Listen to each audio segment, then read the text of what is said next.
Hello and welcome back to Imperfect Marketing. If you are listening where you normally listen to podcasts, you just have the audio version. But if you're interested in checking out what we look like, you can head on over to YouTube and check that out because this is my first official video recorded podcast. Usually I just record audio, but today we're changing it up as we move forward after my 100th episode here. So I'd like to go ahead and I'm going to read his biography as I look off screen. I'm going to introduce Dave. He's the co-founder and creator of Tweva, the world's first social TV network for small businesses and influencers. He's a digital marketing guru, startup enthusiast, and tech expert. Dave is a man of many talents. So welcome, Dave. Why don't you tell me a little bit about Tweva? Hey, how are you? Yes, glad to be here and commemorating the 100th episode, or 101, and with video now. This is awesome. I love it. So, Tweva is, I've been working on this for 3 years, so this is quite the project. You know how you never see a small business on TV? Like you go out to the restaurants, let's see, and you see Pizza Hut, you see a car commercial or pharmaceutical company, but you never see a little barber next door. Well, this is a problem. This is a fix to that problem. So we created a box. I had the box, but I moved it here, and the box goes behind the TV and allows a business owner to join the Tweva network and allows other users, content creators, to add content to the TV. So it's about the community. It's about podcasting. It's about video podcasting. You know, anything that we could show on a video screen, I want to show to the public. Everybody's staring at their phones. They're all integrated into their own little, what's perfect for me today? But I want to really know what's happening in the community. I want to know when the next parade is. Or maybe the mayor just tweeted something. And I thought that this would be a great way for the community to, come together, and maybe you're sitting at the bar and someone else is sitting at the bar and you upload a picture of your dog or a recent vacation you were on. Hey, this is what this is, and you're talking now to everybody in the room instead of showing it on a little micro screen on your phone. So after many years of creating it, well, we're actually probably going to launch during the first version during the COVID, but then COVID happened, everything slowed down. So we developed a couple new features into it. But yeah, that's Tweva. So we're just launching, though my co-founder passed away suddenly, not suddenly, but he was getting better. He had 2 forms of cancer. And so last year he passed away, and he was the marketing person. He was the, okay, I'm going to bring this out. And he would say, all right, David, I will bring this out to my whole network of people. I have 20 restaurants. I have, this. I will bring it out. And I was like, great, this is awesome. And so I was developing in the background. I was building the marketing pieces of it. But I didn't expect to be on video and camera. I was going to be the guy in the background doing the other pieces. So that's kind of what Tweva is. And it's the first ever because nobody can do that right now. So I call it the world's first social small business TV and influencer, because we want to give the influencer an ability to use their talents to go to restaurants. And then you're not going to sit there and say like, take a picture of, like jokingly they do on Instagram, take a picture of the coffee, croissant, and my butt, right? No, this is going to be, let's take a really nice picture of your food and upload it to the TV and all the TVs that are around the community and let them experience TV advertising, because nobody has. So that's a little piece into the Tweva side. Very cool. So I think that that's really interesting, and it makes, I think, TV more social and more relevant to the audiences that are there. Yep. And it so was very funny. Cool. Yeah, first couple tests in my town, I put it in a bar, and though I don't drink, it was 11:30 at night, and I'm just kind of sitting there. We're doing some testing and debugging, and the owner was uploading some Peanuts, Snoopy memes, right? Like little jokes from 20, 30 years ago. She was, this is a funny one. And I saw the people that were regulars, they were waiting on her to upload it. And then as soon as it showed up on the TV, they all successionally laughed. And I said, oh, there's got to be something here for the community where they all love to do something together. It's like watching a game by yourself or you're watching it with other people. So, yeah, it's all about the community, how to bring us together and get us out of our phones and share those little special moments that we have. So. Well, I love that. And I know I was doing some research on like esports and gaming and things like that. It's very interesting to see the newer generations love playing on their devices with other people in the same room, even though they're talking through headphones. They like that sense of community near them, even though they're playing like singularly on their own device or whatever it happens to be. So very neat. Yes. Very cool. So with your tech background, this is a great opportunity to talk a little bit about AI. And AI. I think before we started recording, we talked a little bit about AI, and luckily Dave and I have a very similar belief on this, which is good. I never mind disagreeing with my guests, but it always helps when we agree, I think, sometimes. But again, we're not all going to agree on everything. So let's talk a little bit about AI and how you suggest people use it and ways that small businesses can leverage it. So let's talk a little bit about what it is, if you don't mind first. Yeah, absolutely. When people are all talking about it. So let me preface that with there's an explanation of what people think AI is and what actually AI is. So think about when people say now, cloud, my server is in the cloud. Every server that's ever not been in your house has been in the cloud forever, since like 70s, 80s, right? And so I was just talking to somebody yesterday about this, and they said, why is it the cloud? I said, probably when they went to go get public funding, they needed to tell the older generation, what's so different about this? Well, it's in the cloud. Well, if I can't understand it, then it must be something unique, something different than what it was. But the cloud computing, we know, is just a server in a server location. Now you could go a little bit more details and say, well, a cloud could mean it's replicated upon multiple servers, and if one server goes down, but that's cloud replication. There's other technical terms for that. But AI is very similar in the word AI just breaks down to some sort of algorithm, right? It's some sort of calculation going on with a large data set of information. And it's going to choose this based upon that algorithm. You might have learning AI, but learning AI is the algorithm with variables. So it's saying, okay, after this many repetitions, it's a yes or a no. It's a 0 or it's a 1. That's pretty much what I would explain on a basic level what AI is. Okay. So let me ask this just for some clarification.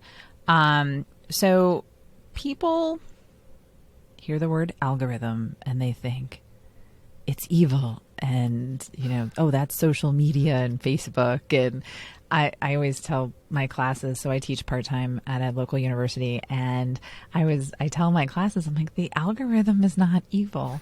The algorithm is showing things to you that it thinks you want to see, because you've interacted with that content before.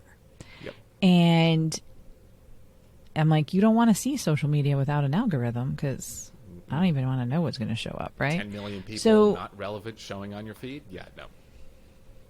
So is it the same kind of algorithm, or is it a different kind of algorithm? It is a algorithm for the general user. It is still an algorithm, but it is with those variables, right? So if you look at these, you get a higher rating if you're looking at esports, the esports category kicks in, and it could be, just think very simply, it might be 0 to 1,000, but let's use for an example, 1 to 10. Where are you on the esports? Well, my mom is a 0. I might be a 2. My kids might be a 5. So when they log in, it's that algo is checking, okay, well, how are they with parenting advice? 0. How are they with gaming? 5. Okay, show them every other. Show them every few. That's how that works. Okay. And learning would just be it's changing based upon that information, that if they watch more gaming videos, it changed to a 6. Okay. Very cool. So let's talk a little bit about leveraging AI. So I was telling you a story before we started recording. So one of my clients said that he was testing out an AI tool and he asked him to write a anniversary card note to his wife.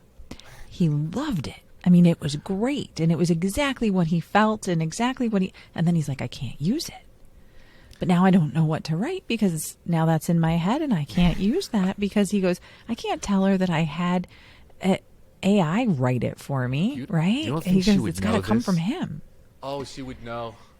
Come on, you would know. So, you would think, right? Yeah. But so That's I think not my husband. I know exactly. I would That's know. not your writing. You're just. I know for the past 10 years you've been writing it. In the last 5 minutes, I see you writing in the other room. Okay, that's not always me, but sometimes. No, I look through a lot of the cards. I try to find the best one, and who knows? Maybe those cards have been written by AI. I don't know. But there is a genuineness to us creating that content. And the AI really doesn't know that. They talk about training the AI. I doubt he, trained the AI like other people have. I saw a article the other day. I put all of my, it was a writer or something, I put all my blog content, I said, train with my blog content, and then write the blog based upon my previous 20 blogs. And she said it was pretty good. So there is a training there, but remember that content is coming out from a model of scraping the whole entire internet full of data and information. So it might sound good to our ears, but it may not sound the best to your wife. I don't know if I would suggest doing that one. But in the business world, you want to create that. I would suggest people use it, at least for right now, where we are currently at. Most of the tools are in your beginner level. And I would not take, and I think you probably agree with this, is you wouldn't take an exact output of what you get out of an AI and just say, this is mine. I'm going to put my name on it and upload it to the internet. There are even tools, like I'm sure if you do any research into TikTok, YouTube, they say, oh, you got to run it through this program, and then you got to run it through this program. And they have like this 3 levels of deep of this will know if it's Chat GPT. This will know if it's coming from this level, from this output. It's almost like just write it yourself. Not write it yourself, but use it as a starting point. Use it as a conversation. You're sitting next to a good friend of yours, and they've been a writer for 20 years. And you say, hey, I got to write something to my wife. What do you think I should say? Well, you probably should start off with an opening. Okay, you'd start off with the opening, and then you need something in the middle, and then you'd ask ChatGPT, what should I put into the middle? And then now I need an ending. But I would still rewrite it in your own words, because Google is a lot smarter than us. So even though that is an algo, right? So they're going to know, based upon your previous information, Dave's a 0. He's a 0 for writing, and I know this because he can't get his spelling right in Gmail. So you think he's going to rank Dave Van Beekam up number 1 because I wrote a great article? No, it's not the way that it works. They've probably been knowing about this type of information for the past 15 years, 10 years. And now it's finally coming out, and it'll just be a small peak of people talking about it, and then Google will flatten that with their next update. So be very careful how you use it, but definitely it's not a bad thing to use it. It's just you have to be a little bit careful with that claiming it's your own. Does that make sense? No, it totally makes sense, and I think that that's very good advice. I do believe that you should be using AI in your business. You should be. There's a lot of people that I work with, they struggle to come up with ideas. Yeah. AI can help you come up with ideas. AI can help give you some insights and some information that will help you generate better content. But there's so much value that we as content creators, as business owners, as entrepreneurs have and can add that's not out there. Right. And the AI can only find the content that's out there already. So if you want to take stuff to the next level, you have to do it. You have to contribute to it. Now, I'm not saying you have to write everything from scratch 100%. yes, it can sound like a human. Yes. But again, it's taking information that it knows. Yes, that is absolutely correct. That is a good point. It only can see the information from, and what's the previous model? It's like 2000, 2020. And now with 4, it's updated.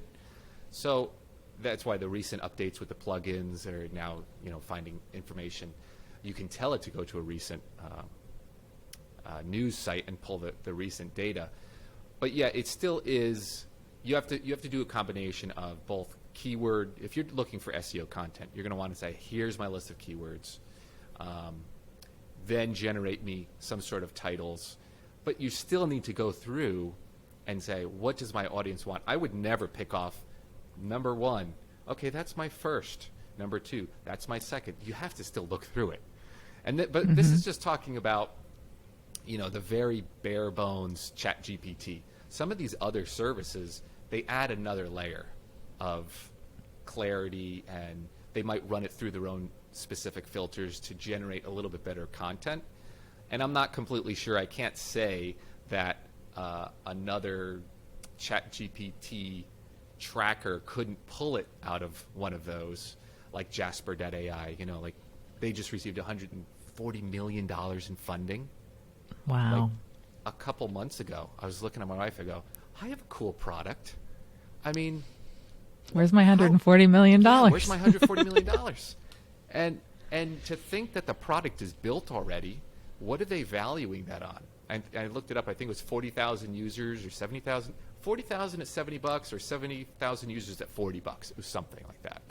Mm-hmm. What are you going to do with $140 million? They're going to make it better. They're going to make it cleaner. And so those kind of services, and there's many, many out there, but you still need to double check, make sure it's got your own kind of twist to it. So it's a little bit different. And make sure that nobody else has written that keyword, because, I don't know, do you think it would be 100% unique? Nope, I don't either. I don't. Yeah. And I mean, when people started to talk about Chat GPT, and it like really spiked a little bit ago, one of the things that Google came out and said is like, it's coming from other content. Like you have to be careful because it can get labeled as duplicate content. Mm-hmm. So they were talking about penalizing AI generated content. One of the things that you said, I say all the time, Google is smarter than you think. Google is smarter than we are. So remember that. You can't game the system, and play games to win. But if you're truly looking for ideas and generating ideas and concepts, or you're struggling with getting started or writing a headline, then use it. Use it to generate those ideas. My content writer was helping me with an email newsletter for one of the nonprofits I work with, and Constant Contact has an AI generator for the subject lines and the pre-headers of emails. And March was Poison Awareness Month or something along those lines. And so one of the suggested subject lines was Happy March, Poisoners. Poisoners? It's like, okay. That one's not so good. Yeah. We got a good laugh out of it, though. Yeah, now that we've talked about all the negative sides of don't get penalized, don't use the content, let's go to the positive sides of it. Is if you're not a writer, or if you can't afford a writer, can it get you above where you are? And I think that's why most people are impressed with it, right? I'm not a writer, but I can get a couple of good ideas. And that is absolutely what I think people should be saying. But I don't think a lot of people it's going to replace every job in America. It's going to do this. It's going to do that. No, I don't think so. Not yet. Not yet. It's going to give us some good ideas, and it's going to probably raise society up a rung to where we might be speaking on a more, at a more proper level, right? Like a more British level. Like, pass me this instead of give me this to me over here. Like it'll raise the levels. But I don't think it's going to replace anybody's legal job yet or marketing position, because it's not tested. It's not tested across Google yet, like you said. They're not going to. I think they have enough of a profile based upon our companies, our podcasts, our emails, that they're just not going to throw an unknown person into number one spot and give them all the traffic. And I've heard that before with Google. It's more of a trust factor with them. If you say Google it, that means that you trust the top 10 results. And if you start getting junky content or junky podcasts or junky video podcasts, you're going to be like, don't Google it, and you'll name something else. So they are all about quality, and the quality is based upon the algorithm. So like, if you think, remember those old counters, like the tape recorder counters, it would start at 0 and then roll. Think about it, but like, they say 170 or 180 different factors in their algorithm. So think of a high ranking piece of content has a lot of ones or it's been counted. So the one is closer to the beginning, and you might be just starting out as a 1 or a 2 or a 20 or a 50 or a 100. The other guy has been churning that algorithm for years, so he's going to always be more trusted. And this is why we talk about generating great content, create something that people want to hear, because you're ultimately trying to turn that one, which turns the second, which turns the next, all the way over. And you do that for 10 years, you're going to become a rock star. But if you can't turn the first piece because Google's like, hey, that guy's not trusted, nothing else down the line changes. And they start to roll it backwards. And you don't want that. Negative reviews, that's why they say there's all these pieces in it. Yeah, no, I definitely see a lot of that happening on a regular basis where if you're just putting out content to put out content, people aren't going to engage with it. You can't be another also ran, because people are looking for more and better. They're looking for what they haven't seen yet. You can't get that from AI. You get that from your experience and the flavor and color that you can add to each thing. I think that's so important. Yes, absolutely. So let me ask, what are there other ways that you would suggest small businesses use AI? Yeah, I was going to touch on too is you said the Constant Contact had a little bit of AI in it. And I was going to say, I forgot real quick in there that there are marketing platforms that it does give you, hey, here's an email to say something. And instead of you sitting there and saying like, oh, I got to send out a marketing campaign today. Oh, but I don't know. And this is probably 90% of us, right? When you know the job has to be done and you just can't get it done, start there. Look at 5 different versions. And take the step just today and generate something, read through it, and then scrap it. Or save it somewhere else. Don't send that exact replicated piece. Think about it for a couple days. And you'll start to think, okay, now I get the idea of how it works, and move on to generating something yourself that's in your voice. But that's writing. If we talk about other pieces of AI, I mean, we're just talking about writing and replication, but the AI is an algorithm. So the algorithm does work in many other pieces of the business world, not just writing. We have probably finances in there. Can it pick this kind of stock? Yes, because it's an algo. Can it search through the high of the day, the low of the day, the high of the month, the high of the year, the mid-range, the highs and lows, pattern replication? Absolutely. It can be used there too. It's very powerful. But you just have to use it the right way, I think. Yep. No, I agree with you 100%. I think you need to be cognizant of how to use it in a smart way that will keep you true to your brand and your voice. And I think that that's so important, because people will trust you or not trust you based on the quality of your content. Yep. If you have a program that a financial institution will use, or an accountant will say, hey, we use AI to find customers that are late with this or need an alert on that, that is going to separate you from your competition. Like, absolutely. If it automatically sends an email on the day that this is late or this form needs to be submitted, and they're saying they use AI. Think about that algo piece a little bit. Next year, it might have learned that they're late, so it's going to send it to them a couple days early or bug them twice as much. And these are the kind of things that will help the economy because it's just this little piece of the accounting world. And these are the things that we don't really think of. The secretary might have to do that right now. Did you send the letters to so-and-so? Oh, yeah. And she's on her phone, might be looking at social media, or she's busy doing 10 million other tasks. But now the AI is kind of taking that role and getting the job done. So there's absolutely incredibly good benefits to having that going. But remember, the AI is the algo. It's a computer-based, code that's just helping us get to that next level. Oh, yes. And I love the suggestions that you had there. There are ways to use it that can save time and add automation and just create so much more. But yeah, just like with any swipe files or any other types of emails or anything else that you can grab off the internet as a freebie or even stuff that you're paying for, you really do need to edit and change it and think about it, right? Yes. For longer Yes. than just a quick minute. Because then you'll be able to see where you can add that value. And I think that's so, so important. So that's fantastic. And I think that the automations that it'll bring to the party are going to be huge. So, all right.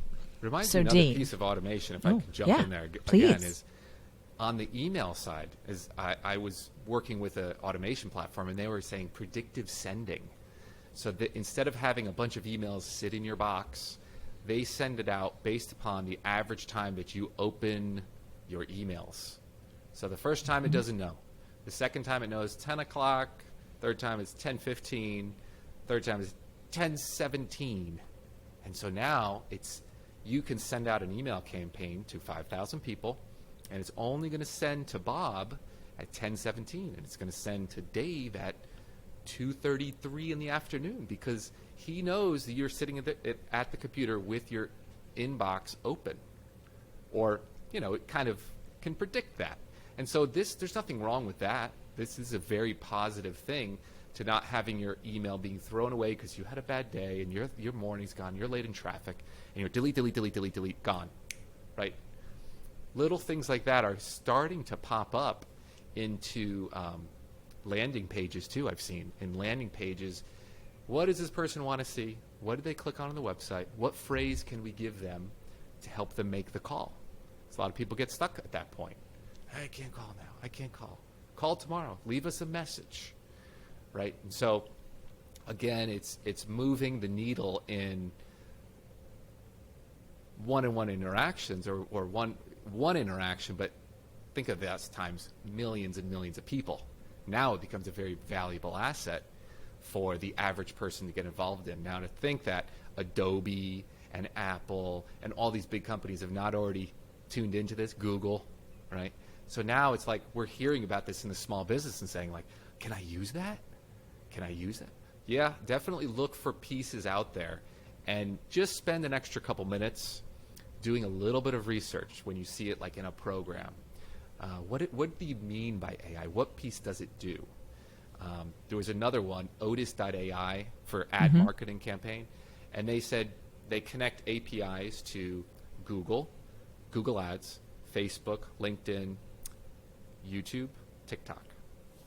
And what they do is they, create the ad copy and they test it on all the platforms, but you have the one budget with them, and they'll actually pull a budget off of one platform when it's not performing, and they'll send it to the one that's performing.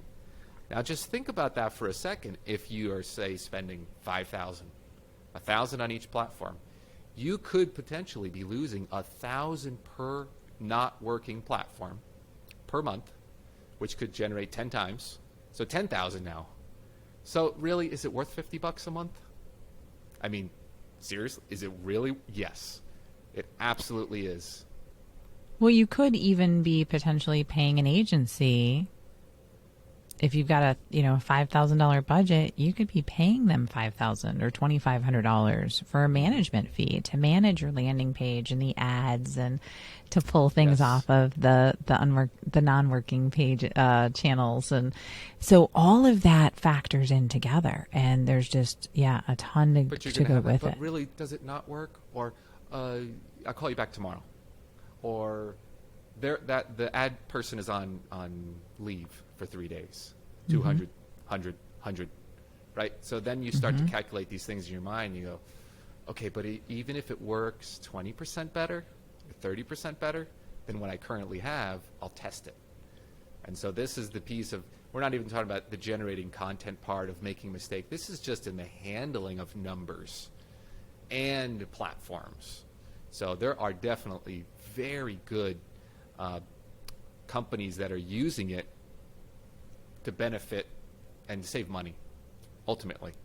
Yeah, so there's a lot of opportunity in AI, but I think that the moral of our story here today is to be cautious where and when you're using it and to think it through, okay? Yes. Should you be using it in its existing state or should you be tweaking it?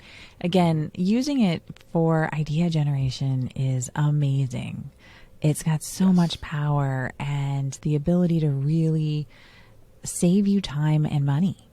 But I think you really need to think it through and make sure you're using it responsibly. So research before you just go, and do not just take whatever it gives you at first blush. Absolutely. Go through it. Make sure it all corresponds to you, and then take those pieces, even run them by a coworker, your husband or wife or somebody, and just say, hey, do these sound like me? Do they sound? And they don't have to be exactly, but a little bit above. Does this sound like something that we could create? We could build. Check your keywords, make sure everything's good. Don't copy and paste it. Exactly. That may end up being a mess. Before we wrap up, I do want to ask you the question that I ask all my guests. This show is called Imperfect Marketing because, as we know, marketing is anything but perfect. Sounds like we've got a lot in common with AI. But what's been your greatest marketing lesson learned? Oh, greatest marketing lesson learned would be to take that first step and start building. So in this experience of, building the startup, after my co-founder passed away, we went through a business accelerator, and they had said, oh, when you are a startup, you're supposed to be talking about the product.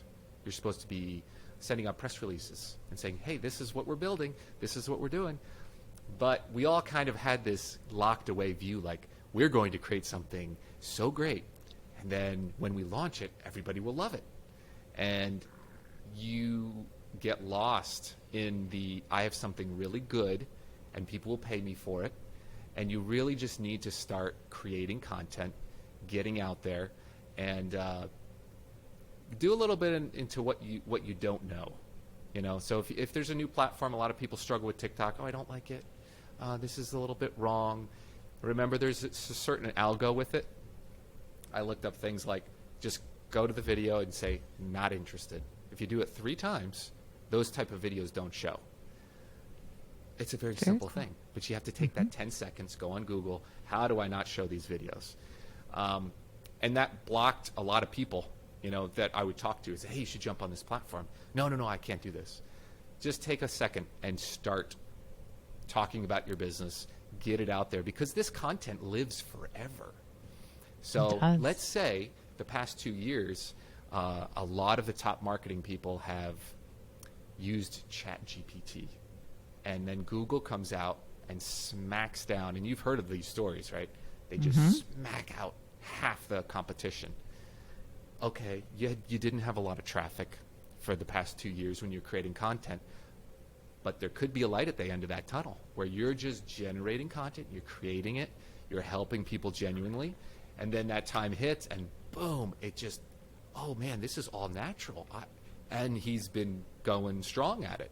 So my marketing failure, or the thing that I didn't do and I should have been doing, was that. Creating content about the product while it was being developed, while we were coming up with a new idea. Hey, we just came up with this is how we're going to solve this problem. And guess what? Now when I'm talking about it, it's like, hey, that was 2 years ago. That was a year and a half ago. And it would have lived there and it would have been ranking a little bit better than if I just said, oh, let me make a video today, right? So that's what I would say is action is probably the most important. Progress is better than perfection, and you definitely want to find time to work on your business, not just in it, because sometimes we forget to take that step back and think about everything that we're not sharing, that people don't realize that they don't know, right? Or that we don't realize they don't know because we're so close to it, right? I mean, that's why I do start talking about what is AI rather than just jumping into how to use it, because I don't think that everybody understands exactly what it is. And we're throwing around terms and words that we feel like we should know what they are, and not everybody does. And it's okay to ask questions, because I'm a big fan of questions. I'll say, as a rule, questions are not stupid. No question is stupid. Although I could probably challenge my husband and he could come up with it. But we won't do that today. So thank you so much, Dave, for being on Imperfect Marketing and being my first video live guest. I appreciate it. This so is I'm awesome. super excited. Super excited. Setup. Thanks for letting me be number one, too. That's awesome. Glad I was selected. I'm glad I got the colored lights for the background, too, because, that's in.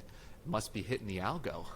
It looks nice. I gotta say, it does look nice. It looks better than my boring curtain that hides all my storage stuff for events. Yeah, but I think that's the funny thing is, like I was saying, you have to push to get it. And I was talking to people, oh, you don't want that. That's not what I'm like. I know, but I see it. So you kind of say, okay, this is what is hitting the. I hate to say it, but it's what the algo is producing, or it's what the algo is serving. So if you don't have it, and it does look a little bit darker, it looks a little bit different, but to my eyes, I liked it better. I mean, I don't necessarily like whatever the algo is producing, but you have to think about that a little bit when you do it. It's like, how do I get a level up and be popular for the next couple of years? Well, don't look like 1980s or, try to create something new. Use the AI as a guide, but then also spend that few minutes, like you said, working on your business, not in it. What does that next 5 years look like? What do I want to look like in the next 5 years? So thank you again so much for your time and your insights. I loved our conversation. If you want to connect with Dave and Tweva and check that out, it sounds really cool. Definitely check it out. We've got a link to that in the show notes and in the description of the video now that we've got YouTube. So check that out. Let me know what you think. And if you have any questions, don't hesitate to ask. Thank you so much for tuning in. If you have a chance, and you enjoyed and learned something in this episode, it would really help me out if you would like, subscribe, and it's just like and subscribe now, right? So exactly, you can do like and subscribe and let the algorithm know that you like Imperfect Marketing. I would greatly appreciate it, and it would benefit my show. So thank you guys, and have a great rest of your day.